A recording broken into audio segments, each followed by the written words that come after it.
Una para el día de hoy. Segundo libro de las Crónicas 32 del 1 al 8. Yo leo el 1, ustedes 2. Así nos vamos hasta que juntos leamos el versículo 8. Y dice así la palabra del Señor. Después de estas cosas y de esta fidelidad, vino Sennacherib, rey de los asirios, e invadió a Judá y acampó en las ciudades fortificadas con la intención de conquistarlas.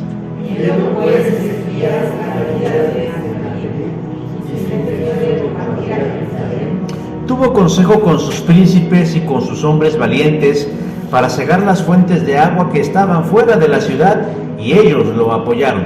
Entonces se reunió mucho pueblo y cegaron todas las fuentes, y el arroyo que corría a través del territorio de Siria. ¿Por qué apedrearon aquella Asiria muchas aguas por lugar? Después, con ánimo resuelto, edificó Ezequías todos los muros caídos, e hizo alzar las torres y otros muros por fuera, y fortificó además a Milo en la ciudad de David, y también hizo muchas espadas y escudos. Y puso capitanes de guerra sobre el pueblo, y los hizo reunir en la plaza de la puerta de la ciudad, y habló al corazón de ellos, diciendo: Esforzaos y animaos, no temáis ni tengáis miedo del rey de Asiria, ni de toda la multitud que con él viene, porque más hay con nosotros que con él. Todos, con él está el brazo de carne, mas con nosotros está Jehová nuestro Dios para ayudarnos y pelear nuestras batallas. Y el pueblo tuvo confianza en las palabras de Ezequías, rey de Judá. Amén y amén. Pueden tomar sus lugares.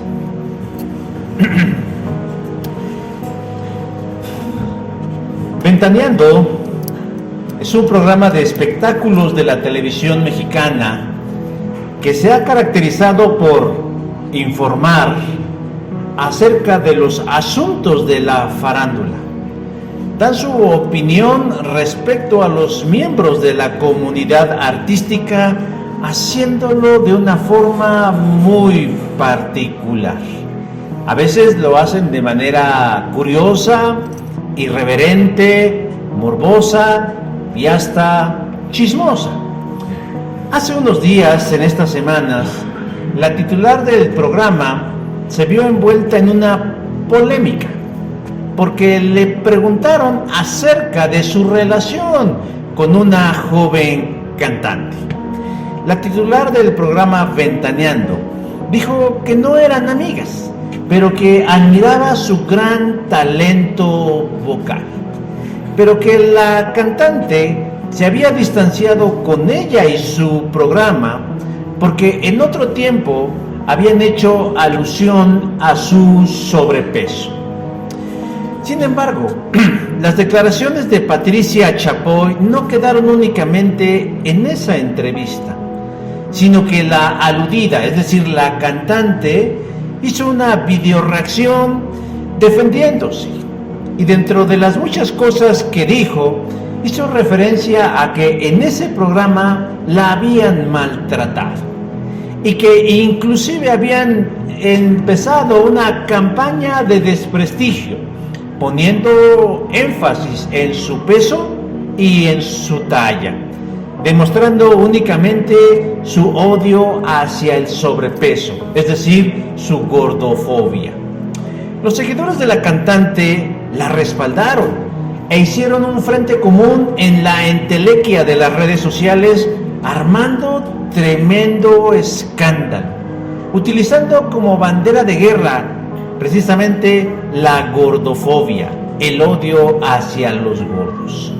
Muchos desconocidos, seguidores de la cantante y demás conocidos, abrazaron dicha lucha contra el odio hacia las personas con sobrepeso, al grado que el gobierno mexicano intervino, condenando las expresiones de odio hacia el peso y la talla de la cantante Yuridia. Ante toda esta pelotera, Patricia Chapoy salió nuevamente a cuadro en su programa Ventaneando, ofreciendo una disculpa pública a la cantante por haberse referido a ella como una persona pasada de peso. A legua se veía que la titular del programa le costó mucho trabajo tener que disculparse, pero al final terminó alienándose al pensamiento progresista que está imperando en este mundo occidental. Usted se preguntará hoy, y con bastante razón, ¿qué?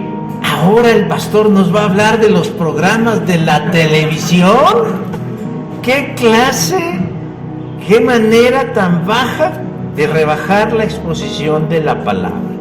No, a mí no me interesa que ustedes conozcan el contenido basura de este tipo de programas, pero utilizo esta como muestra para que vean y conozcan cómo es que el pensamiento progresista lo está invadiendo todo, cómo está permeando en los distintos ámbitos de la humanidad, al punto de que doblega a las personas de las distintas maneras de pensar y de creencia a ajustarse al pensamiento progresista. Porque eso de la gordofobia, que es prima de la transfobia y hermana de la homofobia, son lenguajes propios de la cultura progresista o de la cultura woke, como se le conoce comúnmente, en donde su visión de ellos es llevar a la humanidad a un progreso como sociedad, a ya no ser como éramos antes, donde se permitían ciertas cosas en perjuicio de algunas minorías. Pero el progresismo está buscando, según ellos, mejorar nuestra manera de vivir y de convivir, sin odios y sin fobias. Suena bien, pero la realidad es otra, porque para que ellos logren su objetivo, no descansarán hasta aplastar fundamentos importantes de la sociedad e indispensables como la libertad, la razón, la inteligencia, la ciencia misma, la objeción de conciencia y la fe de las personas. Alguien que no es progresista dijo que las batallas hoy en día ya no serán como en otro tiempo, cuerpo a cuerpo, con armas ni con estrategias militares, sino que a los enemigos se le vencerá mediante las ideas y la cultura. Lo importante, mis hermanos, es que el progresismo está diluyendo los valores y principios de la sociedad y pareciera que no nos estamos dando cuenta. ¿Y por qué los destruye? Porque los considera conservadores, anticuados, retrógrados y anacrónicos, es decir, viejos. Lo triste es que lo están logrando con un enorme éxito y muchos no están haciendo nada. Pero los progresistas hoy en día tienen en su mira un bastión más grande que los medios de comunicación. Tienen su mirada puesta en lo que para ellos hoy en día es su mayor enemigo. ¿Y cuál creen que es? La fe cristiana en todas sus expresiones, católicos y evangélicos. Y esto no debiera de extrañarnos, porque como siervos de Dios, siempre el pueblo del Señor se ha visto y será visto como un enemigo a vencer por el diablo y el mundo sin Jesús. Pero como dije, esto no debe tomarnos no solo desprevenidos ni por sorpresa, al contrario, ser siempre la piedra en el zapato de la sociedad es el pan diario del cristianismo. Pero no podemos permanecer omisos o tácitamente pasivos, sino que debemos enfrentarlos, sobrevivir y triunfar ante nuestros enemigos. El pasaje de hoy nos remite a otro momento de la historia, en donde el pueblo de Dios también es amenazado por un poderoso enemigo. El reinado de Ezequías de Judá es puesto en jaque por Sennacherib, rey de los asirios, que quiere conquistarlo y ponerlo ante sus pies. convirtiéndolo de libres a esclavo a los caprichos del rey y de su sociedad. El Sennacherib del siglo XXI es el progresismo y quiere acabar con la iglesia, o por lo menos transformarla a algo acorde a su manera de pensar. Así pues, nosotros, sin quererlo y sin deberla, pero también sin temerla, tenemos un poderoso enemigo que quiere acabar con nosotros. Solo que ellos no saben, o tal vez sí lo saben, pero minimizan nuestra mejor arma. Nuestra arma es Jesús. Hoy por eso los quiero invitar a que juntos descubramos, a la luz del pasaje de Crónicas 32, 3 respuestas a la pregunta fundamental del día, es de ¿cómo venceremos a los enemigos de la iglesia? Y la primera respuesta la encontramos en el verso 1, cuando nos dice que lo primero que tenemos que hacer para vencer al enemigo es reconocerlo, es identificarlo. Dice, vino Sennacherib, rey de los asirios. El rey Ezequías es contado como uno de los mejores reyes de Judá. No podemos decir lo mismo de su papá, que se llamó Acaz. Porque por un lado, Acaz, que era rey de Judá, nombró a su hijo como corregente del reino. Pero antes de hacerlo, Acaz se identificaba mucho con los asirios. Era su cuate, era su compa, era su amigo, era su aliado. Porque Acaz tenía guerra con Israel, y tenía guerra con Egipto, y tenía guerra con los sirios. Pero él se alió con los asirios para crear un frente común en contra de ellos. Pero además, Acaz era un hombre que indujo al pueblo en general hacia la idolatría. Mandó construir y colocar imágenes de Baal, no solo en el templo, sino en diferentes lugares estratégicos, en diferentes provincias, poniendo altares para que el pueblo adorara a una deidad diferente a Jehová. También comenzó con esta práctica abominable de sacrificar niños en el valle de Hinnom. Si ustedes recuerdan, cuando hablamos del aborto, dijimos que inclusive él sacrificó a su propio hijo. Y la mayor de las abominaciones, creo ya la mencioné, es que él estableció en el mismo lugar santo un altar donde ofrecía sacrificios a otras divinidades. Eso lo convierte a él como uno de los peores reyes de Judá. Pero su hijo, Ezequías, fue uno de los mejores, porque hizo todo lo contrario de lo que hizo su padre. Primero, se declaró anti-asirio, es decir, rompió todo acuerdo y toda simpatía con el reino de Asiria, lo cual generó que los asirios lo miraran con ojos feos y lo pusieran como candidato a ser conquistado. Pero hizo otras cosas buenas Ezequías. Volvió a direccionar la fe del pueblo, mandó derribar los altares, mandó abrir la puerta del templo nuevamente al culto público y mandó sacar todas las basura y la cochinada que su padre había colocado como un culto extraño en el templo de Jerusalén. Inclusive llegó a destruir la serpiente de bronce que Moisés había levantado en el desierto como signo de sanidad y de liberación, según el libro de los Números, capítulo 21, versos del 5 al 9, y le hicieron pedazos.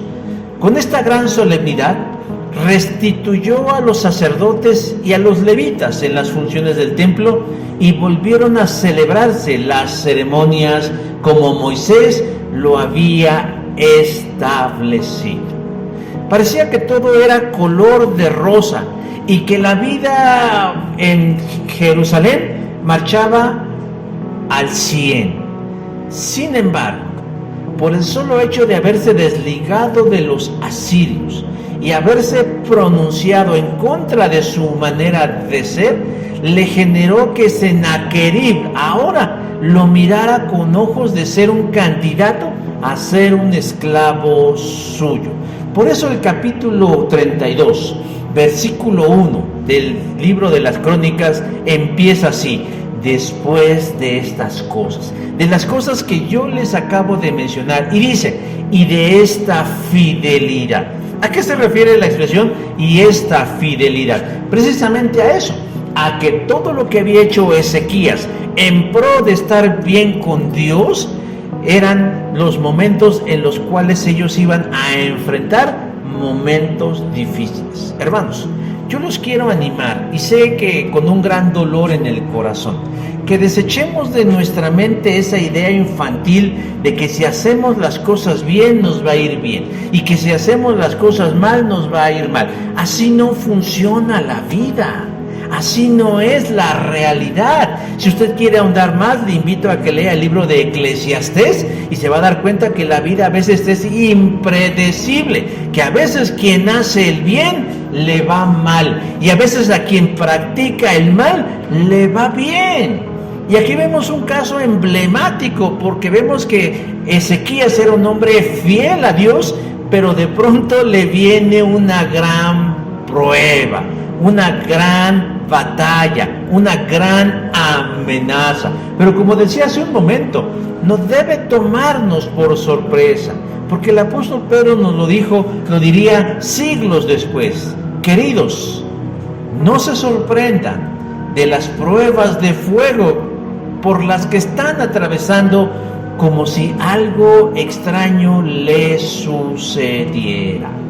Por el solo hecho de ser creyentes, nosotros ya calificamos para estar en medio de dificultades, de adversidades, de amenazas y de riesgos por el solo hecho de ser cristianos. Nos convertimos en el objetivo del enemigo y de sus secuaces, y la adversidad es el pan nuestro de cada día. Pero ojo, no estoy diciendo que debemos quedarnos así, tirados en la lona, sino que siempre Dios utiliza estas circunstancias para manifestar su grandeza y su poder.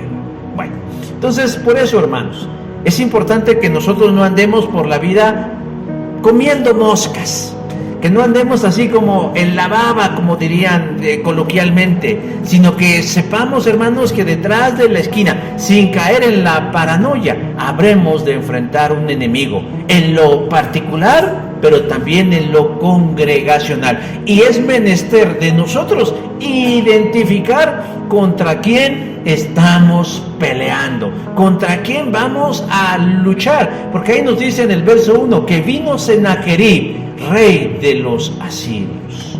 En el pasado, en el tiempo de Acaz, los asirios eran sus amigos, pero en el tiempo de Ezequías, los asirios se convirtieron en sus enemigos. ¿Y a qué iban los asirios? A querer conquistarlos, a querer hacerse de las propiedades de ellos. Y nos dice ahí, en el verso 1 dice, e invadió con la intención de conquistarles las ciudades fortificadas. O sea, él dio un primer paso, que más que una amenaza, ya era una realidad. Yo digo esto y lo leemos en unos cuantos segundos, pero el sitio o la invasión de Sennacherib a Judá lo leemos en 2 segundos y lo explicamos en 5 segundos. Pero déjeme decir que ese pasaje nos habla de 3 años. 3 años en el que los asirios se plantaron a las afueras de Jerusalén, conquistando las provincias aledañas con el único fin de generar presión en el rey y los habitantes para que se rindieran pacíficamente. De lo contrario, lo harían con violencia. Pero al final de cuentas el punto era conquistarlos, era hacerlos suyos, convertirlos en sus esclavos y además ser proveedores del rey de Asiria. Pero entonces ya conocen a sus enemigos, ya saben contra quién están peleando. Y yo le pregunto, ¿hoy usted sabe contra quién y contra qué está peleando? A veces piensa usted que está peleando con el hermano de la iglesia. A veces parece que está usted peleando con su familia, con su vecino, con su amigo. Pero déjeme decir que el enemigo es alguien más grande que eso. Las guerras no han cambiado. Tal vez cambian las estrategias, pero la esencia de la guerra sigue siendo la misma: aplastar al contrario, destruir al adversario, someterlo para que sea lo que yo quiera. Ya no utilizamos lanzas, escudos, caballos o tal vez carros, pero utilizamos otros elementos. ¿Quién es nuestro enemigo hoy en día? El progresismo es nuestro enemigo. ¿Pero qué es el progresismo?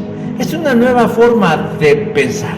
Es una manera ideológica de pensar hoy en día que va encaminado a gobernar al mundo con el único propósito, según ellos, de avanzar. Por eso se llama progresismo, porque ellos dicen, todo lo antiguo no sirve. Debemos progresar, debemos avanzar, debemos ir hacia el frente. ¿Pero de qué manera? Pues destruyendo lo que está atrás, porque lo que está atrás no sirve. Y entonces ellos, según en su idea, es darle una mejor calidad de vida a todos.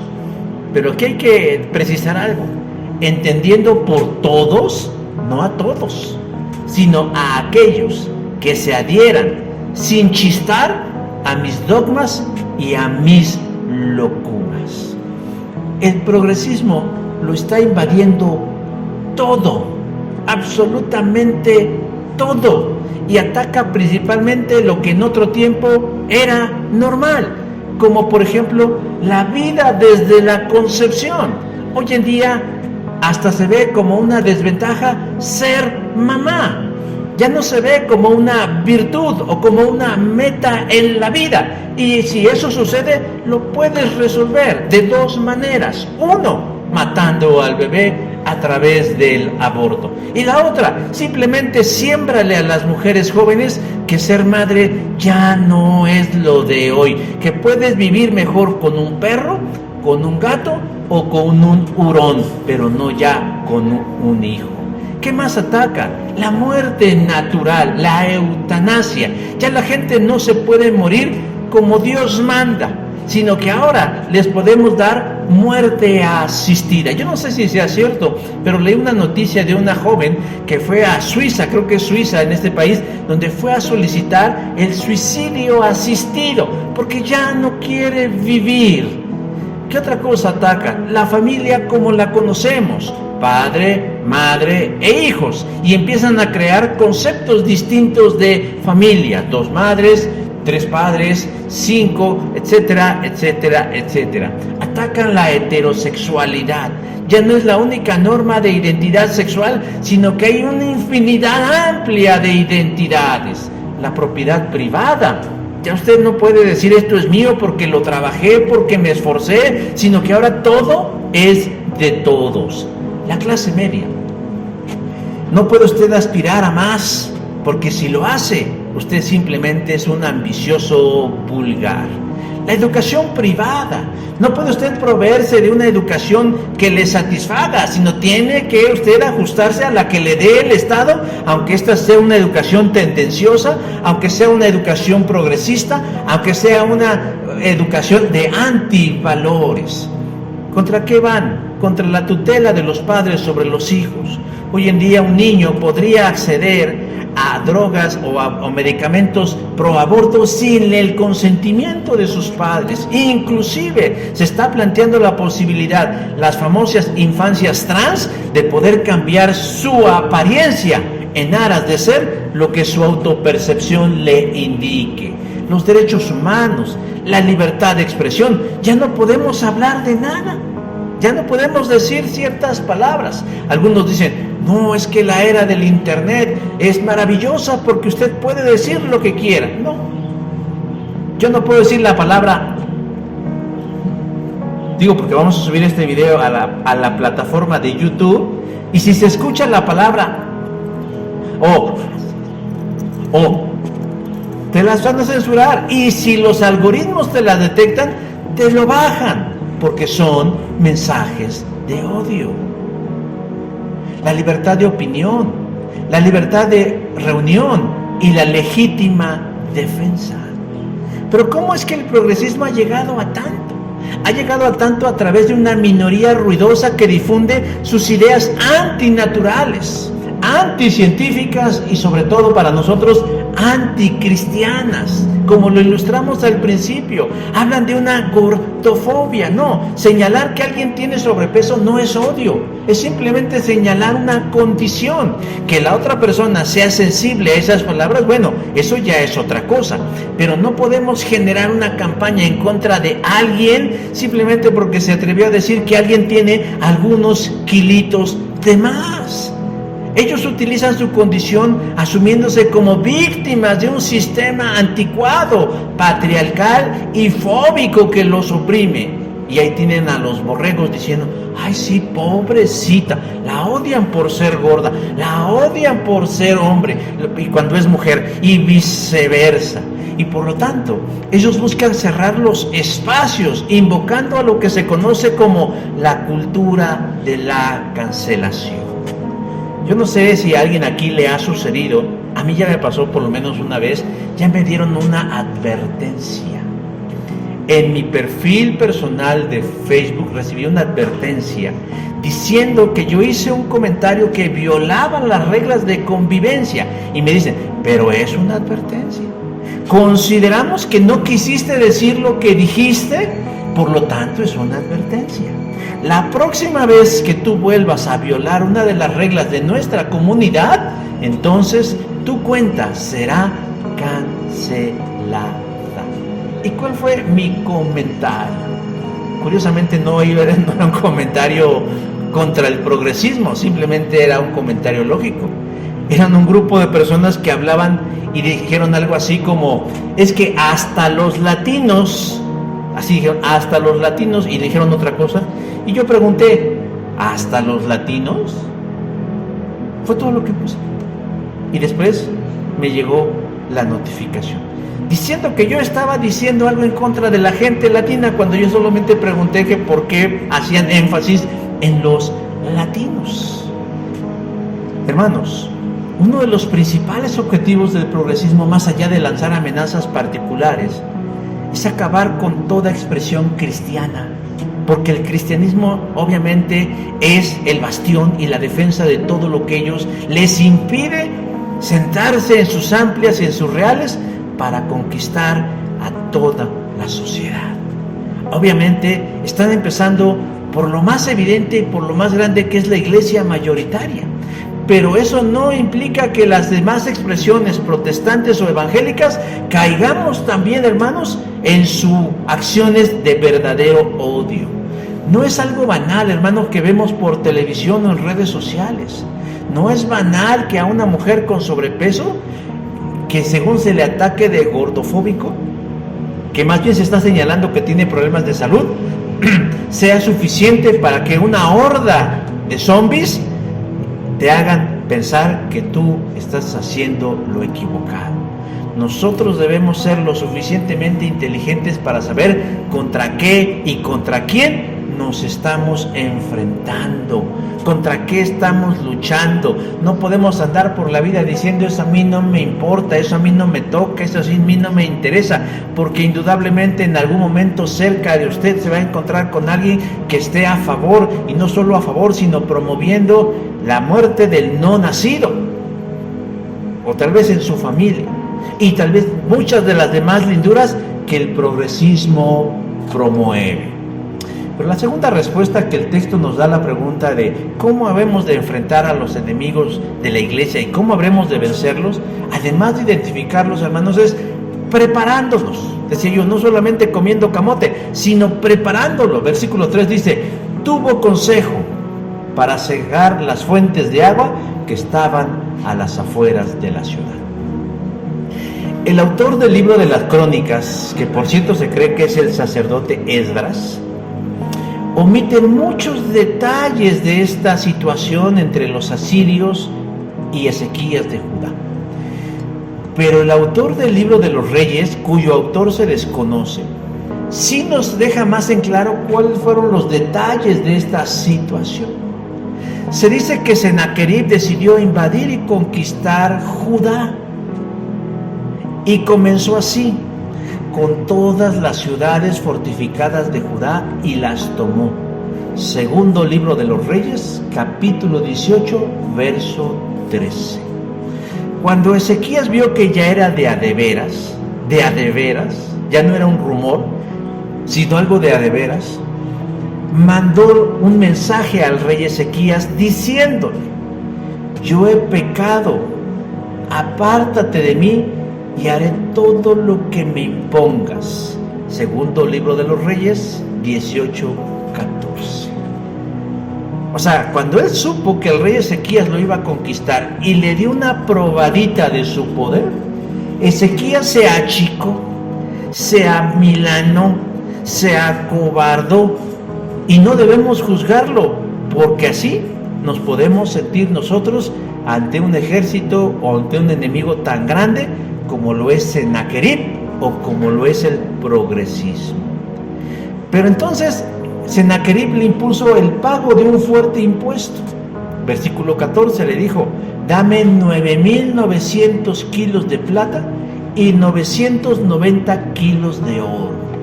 Sennacherib no traía eso, Ezequías no traía eso en su bolsa ni en su monedero. No tenía eso en su cuenta de banco. No alcanzaba a ajustar el dinero que necesitaba.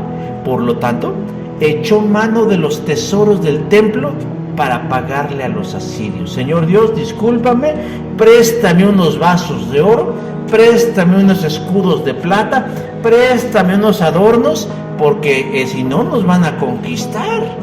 ¿Cómo reaccionó Ezequías? Pues como cualquier persona ante una gran amenaza. Pero ¿qué creen? Sennacherib no vio con buenos ojos y no le fue suficiente lo que el rey Ezequías le dio, y mandó tropas a su ejército a rodear Jerusalén y a tomarlas, no sin antes infundirles miedo con sus palabras, desacreditando a Ezequías delante del pueblo. Es decir, mandó mensajeros para que les dijera a los habitantes de Jerusalén: no confíen en su rey, es un cobarde, es un timorato, es un lamezuelas, porque esto que hizo queriendo sobornarme para que no los conquistara. Segundo libro de los Reyes, capítulo 18. Oiga, pero estamos leyendo el capítulo 32 de las Crónicas y leemos algo diferente.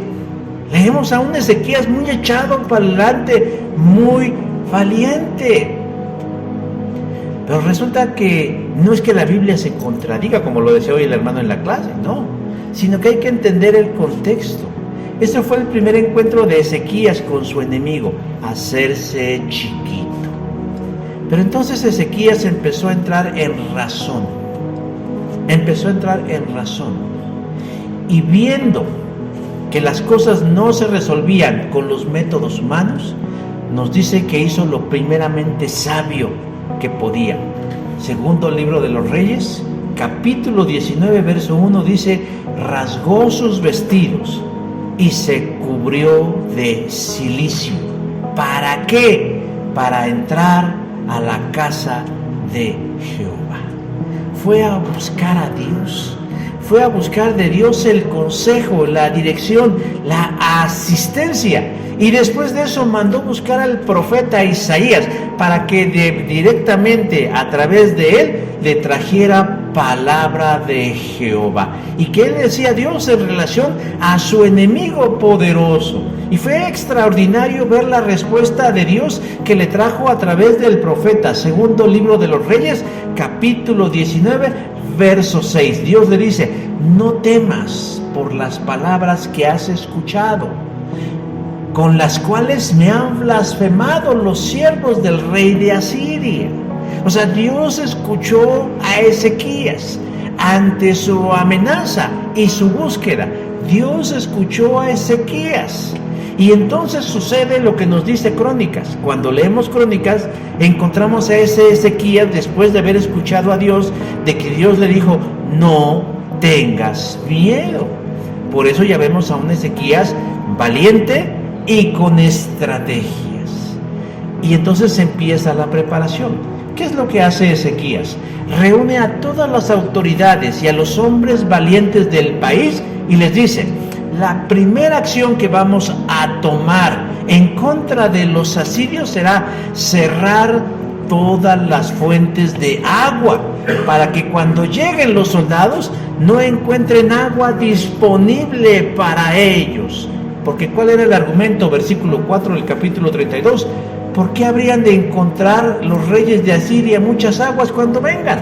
O sea, todavía que nos van a conquistar, ¿los vamos a mantener? Never de limón. No. Primera acción.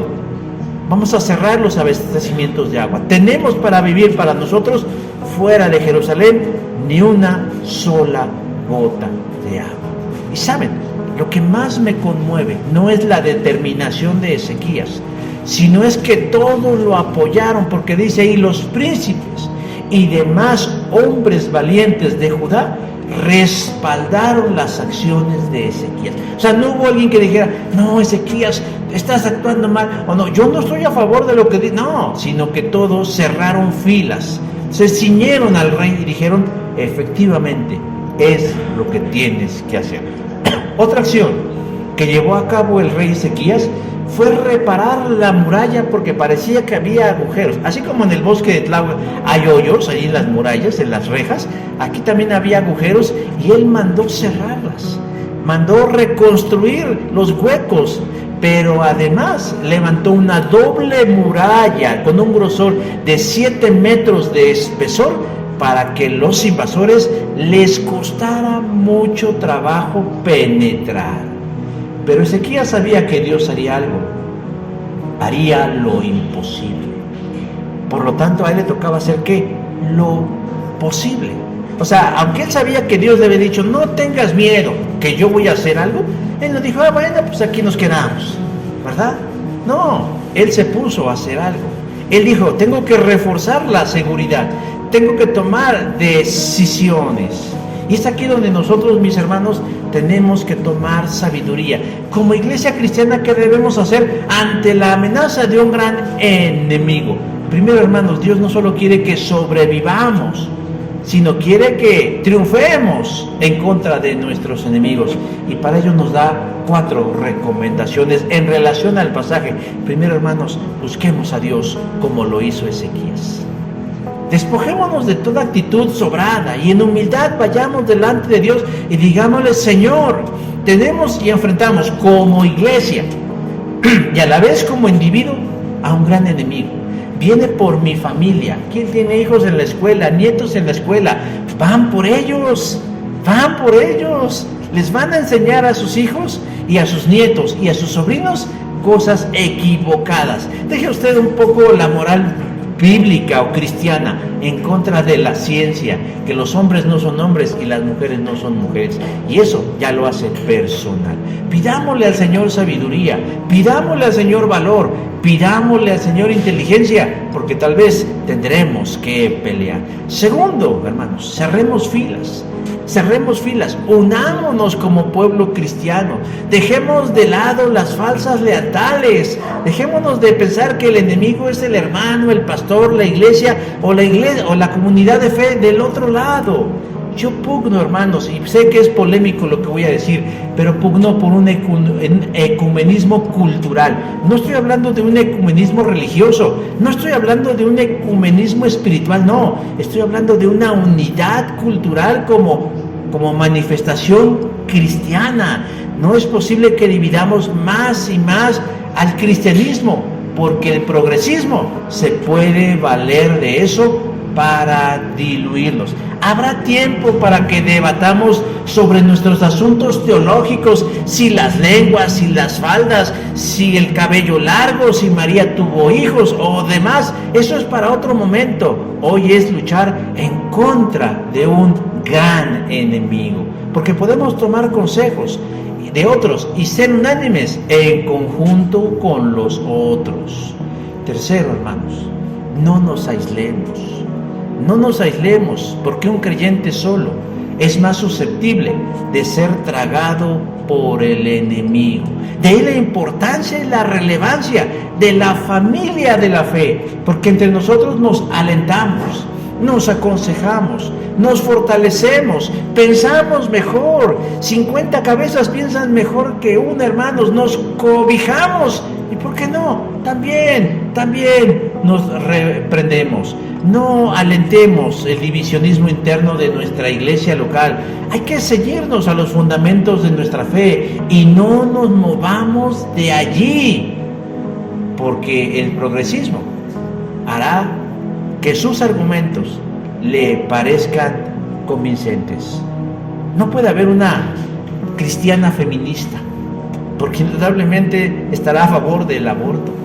No puede haber alguien que comulgue en su iglesia y esté a favor de asesinar al no nacido, como lo es el presidente de los Estados Unidos, John Biden, quien es un católico confeso, pero expugna por la agenda del aborto en los Estados Unidos. Esas son incongruencias. Pero hay un último elemento, hermanos, en relación a la preparación. Prepárese con la fe y con la razón. Prepárese, hermanos.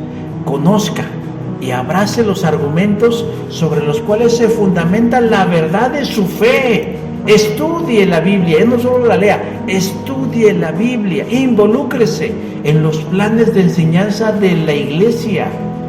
Lea libros de autores reconocidos y piadosos, y hagamos que el pueblo evangélico vuelva a ser reconocido como el pueblo del libro, que conoce su fe, que conoce su palabra y además, hermano, la vive en cada uno de los aspectos de su vida.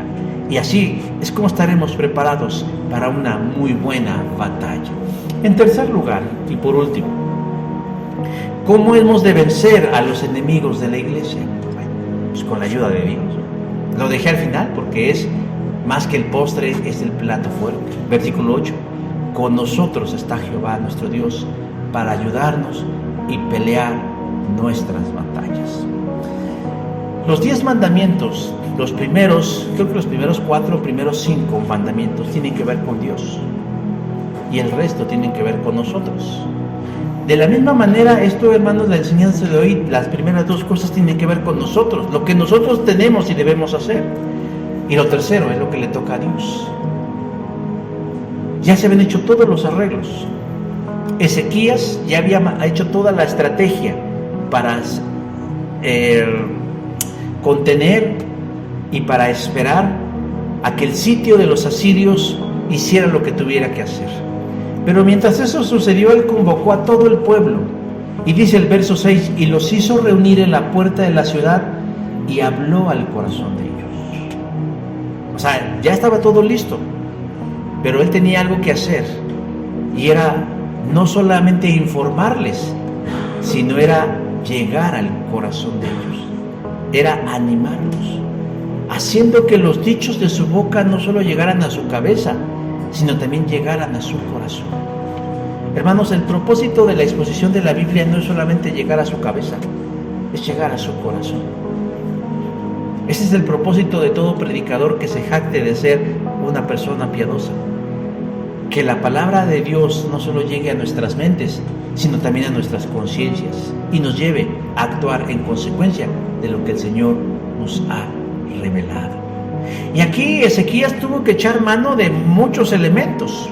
Uno de ellos, pues, su talento personal, una gran elocuencia, pero sobre todo, hermanos, tuvo que echar mano de los recursos divinos, es decir, del Espíritu Santo.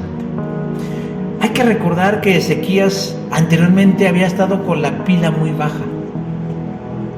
Inclusive le pagó un soborno y una extorsión al rey de los asirios. Pero una vez que el profeta, siendo el instrumento de Jehová, animó al rey, este inspirado fue movido para la batalla de su pueblo contra los asirios. Dios mediante Isaías le dijo: les dijo prácticamente a la gente: esforzaos y animaos, no temáis ni tengáis miedo de Asiria, ni de toda la multitud que viene con él. Yo sé que cuando yo hablo de lo que les estoy hablando, ustedes pueden pensar, pero si ya el progresismo está en todos lados. Es más, es gente muy fiera. La gente que defiende el feminismo son gente violenta, gente aguerrida, gente que, híjoles, da miedo, no solo en su apariencia, sino en sus actos. Bueno, el Señor no dice: no tengan miedo del rey de Asiria, ni de toda la multitud. Hermanos, en esta guerra de la iglesia hay una aparente mayoría, pero en realidad no es así. Es una minoría ruidosa, es gente que solamente vocifera y grita y hace mucha alaraca. Y nos hacen creer o nos engañan pretendiendo convencernos de que están en todos lados. Sí, comenzó como una minoría ruidosa. Sus argumentos han ido escalando al punto que incluso gente sincera e inteligente los ha ido abrazando, según ellos, por el bien de la persona. Y hoy en día la gente se está sumando sin quererlo, gente común y corriente, gente como uno se va sumando a este pensamiento progresista. Ay, no, sí estaría bien, ¿verdad? Pues es mejor matar al niño que dejarlo vivir, porque pues quién sabe qué vida va a tener, ¿verdad? Pues no, ¿cómo va a andar ahí vendiendo chicles en la calle? ¿Cómo lo van a estar maltratando? Y como yo soy Dios, yo decido quién vive y yo decido quién muere, ¿no? Entonces la gente sincera se está sumando, y se está sumando, y se está sumando, y se está sumando. Pero la realidad es otra, hermanos. Porque yo estoy casi seguro que mucha gente está guardando silencio ante este montón de cosas que están sucediendo. ¿Y sabe por qué está guardando silencio? Porque tiene miedo. Tiene miedo de no encajar. Tiene miedo que en una conversación familiar, cuando alguien toque el tema del aborto y uno se declare como pro vida, a uno se le vengan todos encima: la tía, la abuela, la prima, la hermana, la sobrina, hasta el perro. Y entonces ya se rompió la armonía familiar, y entonces ya mejor no decimos nada. Ya no podemos decir nada de los gorditos, porque resulta que se ofenden. Oye, no porque estés gordo, sino pues cuídate, porque tu corazón, para bombear sangre a ese cuerpo tan enorme, pues le cuesta trabajo. No, es que me odias. Y entonces la gente opta ¿por qué? Por guardar silencio, con el afán de ¿qué? De evitarse un conflicto. Pero esto lo único que nos dice es que la realidad es otra, que muchos son los que guardan silencio. Por lo tanto, entonces, nuestro enemigo no es grande. A veces lo único que necesita es que alguien levante la voz y diga: ¡Hey! ¿No se han dado cuenta? Las cosas no son así.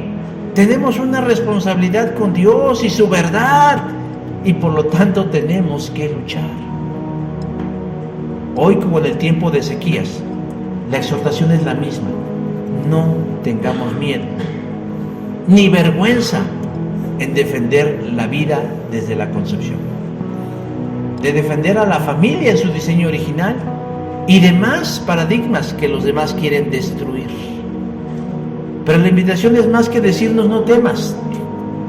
Porque ¿en qué debe descansar nuestra valentía, hermanos? ¿En una palabra? ¿No temas? No. Sino en una realidad, versículo 7. Porque hay más con nosotros que con él. ¿A qué se refiere Ezequías? ¿A que tenemos más adeptos? ¿A que hay más cristianos? No. A que Dios está de nuestra parte. Desde el principio de la era cristiana se ha vaticinado la desaparición de la iglesia, pero con todo hemos prevalecido, pese a los obstáculos y a la feroz persecución a la que nos ha sometido el mundo. ¿Por qué? Porque sobre nosotros pesan poderosas promesas, como la que Jesús dio en Mateo 16:18, diciendo: y sobre esta roca edificaré mi iglesia, y el poder de la muerte no la conquistará. Hermanos, esa es una promesa que la está dando no cualquiera, la está dando Jesús. diciendo: no importa quién se oponga en contra de ustedes, sea Sennacherib, sea Nerón, sea el socialismo, sea el progresismo, sea quien fuere, sea el mismo anticristo, no prevalecerá sobre mi iglesia, porque está fundamentada en una roca firme llamada Jesús. Y para aquellos idealistas que creen en el arrebatamiento y la tribulación, minimizan el sufrimiento de la iglesia a lo largo de más de 2000 años. Pero si ha sufrido, hermanos, ha sido con un propósito, con el propósito de salvaguardar la verdad y la salvación en Jesucristo. Tenemos un fundamento firme, y no porque nosotros seamos muy buenos o muy sabios, sino porque está fundada en aquel que la sostiene, y su nombre es Jesús. Ezequiel lo deja en claro. Con Sennacherib está la fuerza: caballo, carro, lanza, soldados, escudos, todo. ¿Y de su lado quién? Versículo 8: está Jehová nuestro Dios para ayudarnos y pelear nuestras batallas. Cuando Dios le habló al profeta, le dijo que Sennacherib no había hablado mal del rey de Judá únicamente, sino que también había blasfemado en contra de él. Yo no sé, de los de mi generación, cuando uno era niño, dice: todo lo que quieras conmigo, con mi cuate. ¿No decíamos así? Todo lo que quieras conmigo, con mi cuate. Pues así el Señor: todo lo que quieran con su iglesia, con Dios. Todo el que se meta con la iglesia se está metiendo con Dios. El mismo progresismo no sabe con quién se está poniendo. Piensa que está atacando un sistema de ideas antiguas y caducas, pero en realidad está atentando en contra del reino de Dios. Y el cronista resume el discurso de Ezequías. Lo resume de la siguiente manera, diciendo: así ha dicho Jehová, Dios de Israel: lo que me pediste acerca de Sennacherib, rey de Siria, he escuchado. O sea, Dios dice: así como tú me has dicho, yo haré con ellos. ¿Qué le pidió el rey a Dios? Que lo librara de su enemigo, que hiciera algo.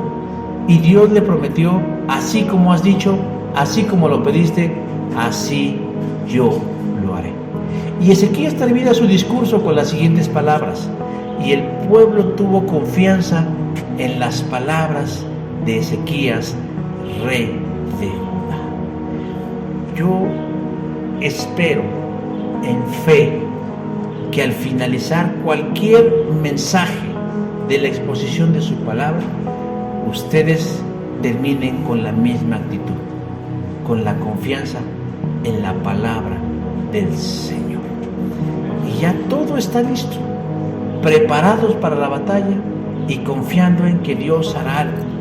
Nos dice el segundo libro de los Reyes, capítulo 19, verso 34: yo ampararé esta ciudad para salvarla, por amor a mí mismo y por amor a David mi siervo.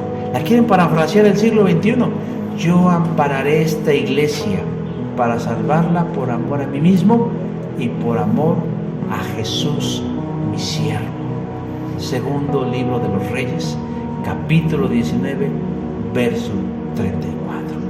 Y con esa certeza, con esa confianza y con esa fidelidad, nosotros podemos descansar sabiendo que debemos emprender una batalla contra un progresismo que busca desaparecernos, absorbernos o hincarnos a su manera de pensar. ¿Y qué hizo Dios? Diga usted, porque la historia quedaría muy padre, pero ¿qué hizo Dios?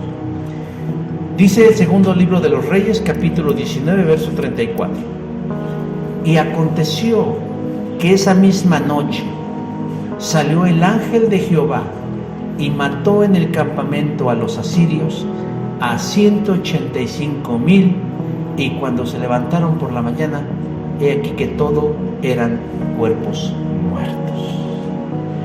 O sea, esa fue la respuesta de Dios. Destruyó al enemigo del pueblo. El ángel exterminador se dio vuelo matando a 185,000 adversarios del pueblo de Dios. ¿Qué hizo el rey? Se regresó a la ciudad de Nínive, donde era originario, y mientras adoraba a su dios Nisroch, fue asesinado por otros. Segundo libro de los Reyes, capítulo 19, versos 36 y 37. En una palabra, los enemigos fueron derrotados. Nosotros ya sabemos el final de esta guerra. Nuestros enemigos serán derrotados. Tenemos garantía de que triunfaremos ante el progresismo. Solo hay algo que me preocupa: que dentro de las filas del cristianismo local hay personas infectadas de progresismo, y lo veo en sus redes sociales, porque el pecado se les nota. Hay congregaciones ya declaradas abiertamente progresistas. Ya hay iglesias que dicen: nosotros somos una iglesia progresista, abierta a todo tipo de pensamiento. Creemos que la Biblia es un libro escrito por los hombres que habla de Dios. Por lo tanto, es un libro interpretable. Y hay quienes bajaron la guardia. Y hay quienes hicieron como Patricia Chapoy: perdóname por haber dicho que la homosexualidad es pecado. Perdóname por no haber abrazado el aborto como una alternativa para no ser madre. Discúlpame por no decir que la familia se puede componer de cuantos miembros se nos pegue la gana. Están siendo alienados al progresismo. Hermanos, eso me preocupa, porque el peor enemigo a veces no es el que está afuera, sino es el que está adentro. Pero nosotros, mientras tanto, hagamos lo propio. Sigamos la recomendación del pasaje y conduzcámonos, como dice el apóstol Pedro. Procuremos llevar una vida ejemplar entre nuestros vecinos no creyentes. Así, por más que ellos nos acusen de actuar mal, verán que ustedes tienen una conducta honorable y que damos honor a Dios cuando Él juzgue al mundo. Segunda carta de Pedro, capítulo 2, versículo 12. Entonces, hermanos, pues aunque no queramos, ya estamos en esto, hagámoslo de la mejor manera. Les invito a que cerremos nuestros ojos y hagamos una oración para terminar. Señor Dios, en esta hora yo quisiera pedirte que el mismo Espíritu, Dios, que dominó el corazón y la lengua y la elocuencia de Ezequías, sea el mismo Espíritu que Dios en esta hora llegue al corazón y a la mente de los oyentes y de los presentes, en relación a un asunto que con toda seriedad debemos considerar. El asunto, Señor, de cómo se está diluyendo la sociedad occidental y de cómo eso repercute en los asuntos del reino, porque no es la preservación de una sociedad lo que debe importarnos, sino los corazones y las vidas de quienes están siendo afectados por una manera de pensar no solamente anticientífica y antinatural, sino inclusive anticristiana. La gente que piensa progresivamente ve el cristianismo como un estorbo, como un obstáculo y como una amenaza. Y desde luego ha volteado sus ojos y hará lo que esté de su parte para destruir, descalificar, anular, cancelar, censurar toda expresión que sea contraria a su manera de ser y de pensar. Te queremos pedir, Señor, que nosotros nos asumamos como parte de este conflicto, no porque no tengamos algo mejor que hacer, sino porque esto es algo bueno que tenemos que hacer. Como cristianos, como portadores de la luz y de la verdad, tenemos que enfrentar esta batalla, que no es fácil, que no es sencilla, que será dura, que inclusive traerá consecuencias, pero que desde luego, Señor, hoy tú nos dices que tenemos la victoria asegurada. No se trata de tener la razón, porque no es un asunto de razones, es un asunto de verdad y es un asunto de eternidad. Nosotros creemos y sabemos que estamos en el camino correcto por gracia y misericordia, y que tú quieres, Señor, y tienes muchas almas todavía que rescatar para que entonces tú vuelvas a instalar tu reino en su totalidad y de manera absoluta. Ayúdanos, Dios, pues, a ser como ese pueblo que esperó paciente y confiadamente en la manifestación de un gran rey que aplastó a sus enemigos. Te pedimos, Señor, que tú de la misma manera nos des de nuevo habilidad, valor, inteligencia, pero sobre todo una visión sobrenatural de cómo, Señor, tú actuarás para que tu iglesia no solo sobreviva a la guerra, sino que tu iglesia triunfe y la verdad, Señor, y la verdad prevalezca por sobre todas las cosas. Gracias, Señor Jesús, porque tenemos esa certeza y esa confianza en ti y en tu obra maravillosa. Por Cristo Jesús. Amén y amén. Gracias, hermanos.